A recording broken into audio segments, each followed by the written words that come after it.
Hi everyone, welcome back. It's Mish from Distilled. I'm going to go through some stirred drinks with you today. We're going to run through a martini, or at least a martini variant, and we're also going to run through a variant on an old fashioned, so a couple of versions of some really classic drinks for us to run through. But quickly, just before we do that, a couple of the bits of equipment that we're going to be using when we make the drinks. So I'm going to actually be stirring one of my drinks in my Boston glass. You can get a proper mixing glass which has straight edges and a lip, makes it easier to pour once you've made the drink. But as I'm working from home, I'm scraping by with the few bare necessities that I've got here on my actually reasonably well equipped bar. So that is where I'm going to be making the drink for one of them. The other one I'm going to be making it in the glass. The other element that we're going to use is a julep strainer, so a little bit different from the fine strainer and the hawthorn strainer.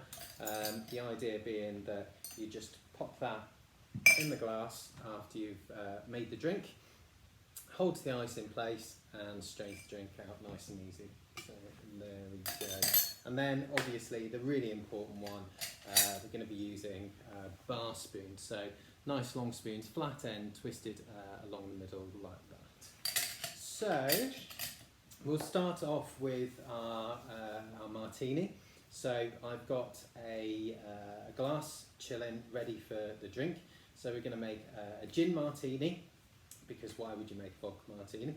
A gin martini, we're going to stir it, because that's really how you should make a martini. If you shake a drink, then what you're doing basically is aerating the drink a hell of a lot, which will change the texture of the drink. There's a lot of stories people say, you know, you're going to bruise the gin. I'm not sure quite how much I believe that, but what you're really going to be doing is changing the texture, and you're also going to be affecting the dilution a hell of a lot. When you stir a drink, you've got a lot more control over the dilution. Now I should say, before you all go stirring your own drinks, the stirring drinks is really something that is better done just with spirit-based cocktails. If you start adding juices and fruit and things like that in there, stirring it won't really combine the ingredients properly. So we really use that just for spirits-based cocktails. So generally, stronger cocktails will be made stirred, just generally speaking.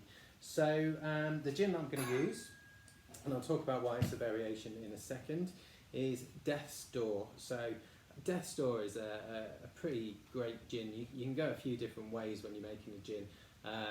You can add lots and lots of different complex, interesting botanicals in there, and you'll end up with this sort of really, really interesting, deep, layered, complex gin as an end result. What these guys have done is kind of gone the other direction completely. So we've only got 3 botanicals in there. Of course, we've got juniper. It wouldn't be gin without juniper. I think that's probably debatable in what we're seeing on some of the shelves right now, but that's a whole different argument. So we've got juniper in there to give it that sort of clean, piney, ginny kind of character. We've also got coriander, so it'll be coriander seed as opposed to coriander leaf. So obviously coriander leaf, you get that sort of flowery, love it or hate it, coriander leaf sort of character. Seeds actually have more of a sort of earthy, citrusy character about them when you crush them up. So that'll give us our kind of citrusy flavours in the gin. And then we have fennel seeds in there as well to give it this sort of nice, pronounced aniseedy, licorice kind of note in there as well. And actually, by just paring back all the botanicals to 3, you can pick out all of those botanicals individually, and they work together really harmoniously. So you end up with this just really terrific, slightly savoury noted aniseedy gin, and it's 47%, so it's pretty punchy. American gin, this one, by the way. So we're going to use that. The reason I've gone for that particular gin is those savoury notes. So the reason this is a variation on a martini is that we're actually, instead of using olives or a twist, this is going to be divisive, we're using sweet silver skin onions. So I love this drink personally. It's called a Gibson. So a couple of those as the garnish. You just change that out. Really easy change, almost a cheating variant because it's that small of a change. And you just end up with a little bit more savoury complexity, a little tangy sort of sweetness in there as well, from the pickling juices for the onions. So I love this cocktail, really, really interesting. It's going to be punchy, strong, sweet, savoury, you're going to have some of those sort of fennelly licorice notes in there as well. So we're going to start with our mixing glass, Boston glass in this case. What I'm going to do is put the bar spoon in first, and then I'm going to fill her up with ice.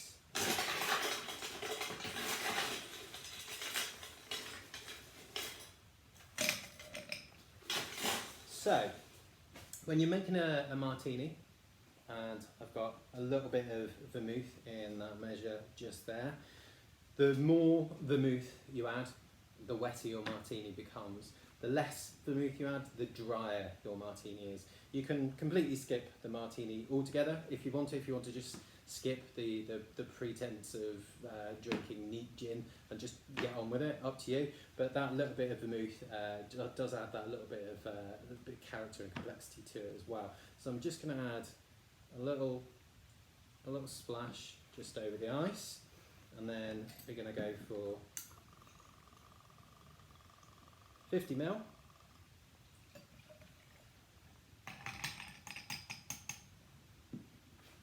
Of our gin, and we're going to stir it. So I'm going to stir it quite carefully, and the idea is I'm not jiggling all the ice about, breaking it all down, just because that would water down my drink much faster. So I'm moving it all in one block, so I'm going to get everything very, very cold and with not too much dilution. Okay, so I'm controlling the dilution. The idea would be martini glass or cocktail glass in the freezer, gin in the freezer, and mixing glass in the freezer as well. So there we go. So you can see, I'll show you, that the liquid in there is starting to fill up. So we'll call that a day on stirring it. So we'll get rid of our iced water, and then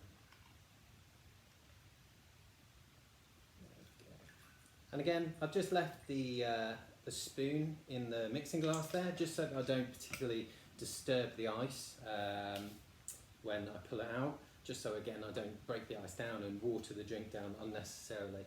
And then of course I've got a couple of cocktail onions in there. So let's get a bevnap down. Should have started with that. That's a bit of a no-no. So there you go, and that is our lovely Gibson cocktail. So as much as I want to just crack on and drink that, we'll just put that to one side, and we're going to move on to our old-fashioned cocktail now. So before I start making this, I used to work with a couple of bartenders that used to insist that an old-fashioned should be a drink that is muddled. It should be cherries, oranges, sugar and bitters muddled up with some whiskey added in. I just think that is an absolute car crash of a 90s disaster, of a horror show of an old-fashioned. So I'm going to make you the old-fashioned that I know, or at least a variant on the old-fashioned that I know, which should take a little while longer. So a proper old-fashioned should, I think, take 7-8 minutes to make, which is a long time.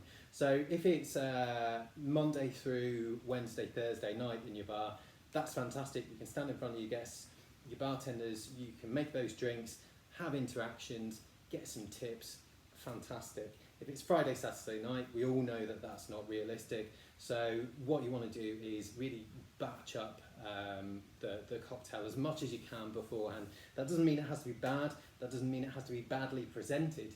If you put it in a nice bottle with a little, a mail tag hanging around it or something like that, you can really make the whole thing a lovely looking experience and have the guest pour it from the bottle into their glass at their table. So there are ways around it, but I would say it should be a drink that takes a while to make. So I'm going to use a little bit of editing just to make sure that this isn't a 45-minute long video. And also in the Twitter feed, I'll make sure that there's some stuff about batching cocktails as well, just so that if you fancy doing it, you can put some together and you're way ahead of yourself for your Friday, Saturday nights. So we're going to do this one straight into the glass, and there's a couple of different routes you can go here.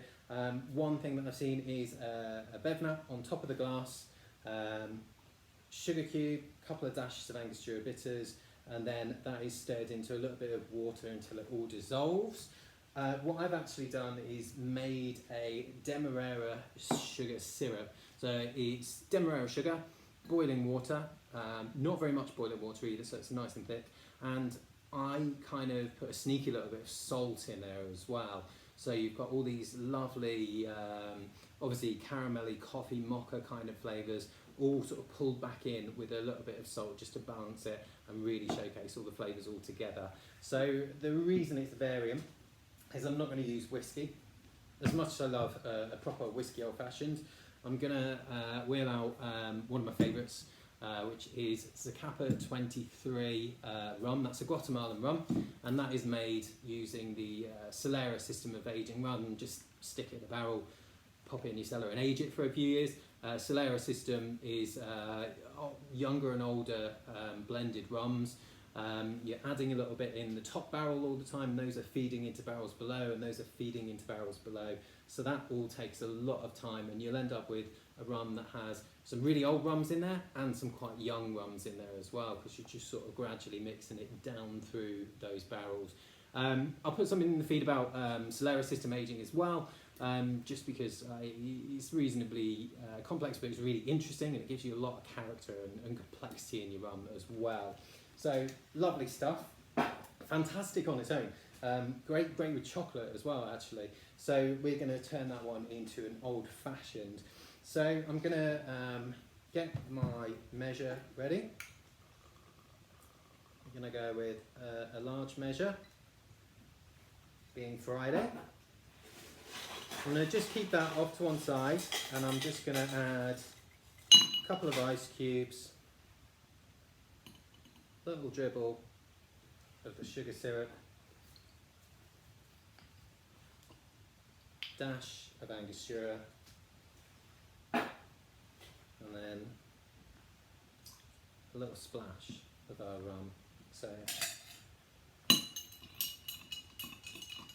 going to stir that a little while. Now what I'm going to do, just so you don't have to stand there and or sit there rather and just watch me stir a drink for 10 minutes.